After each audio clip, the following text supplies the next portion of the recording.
ଦେଖନ୍ତୁ ବନ୍ଧୁମାନେ, ଜୀବନ ଜୀବନ ହେଉଛି ଏକ ଜ୍ୱଳନ୍ତ ଦୀପ।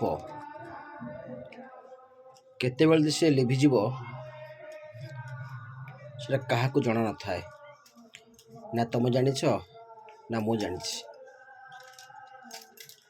ସେ ଜୀବନଟା କେତେବେଳେ ଯେ ଚାଲିଯିବ ସେଟା ଆମକୁ ଜଣା ନାହିଁ। ତେଣୁ ଏଇ ଯେଉଁ ମଣିଷ ନା, ତା ହୃଦୟ ଭିତରେ, ତା ମନ ଭିତରେ କେତେ ରାଗ, କେତେ ହିଂସା, କେତେ ଅହଙ୍କାର ଭରି ରହିଛି। କ'ଣ ପାଇଁ? ଆସନ୍ତୁ ସମସ୍ତେ ରାଗ ହିଂସା ଭୁଲି ଭଲ ବାଟରେ ଚାଲିବା। ଦେଖିବ ଜୀବନଟା ବହୁତ ଆନନ୍ଦ ଲାଗିବ। ଜୟ ଜଗନ୍ନାଥ, ଜୟ ଜଗନ୍ନାଥ, ଜୟ ଜଗନ୍ନାଥ।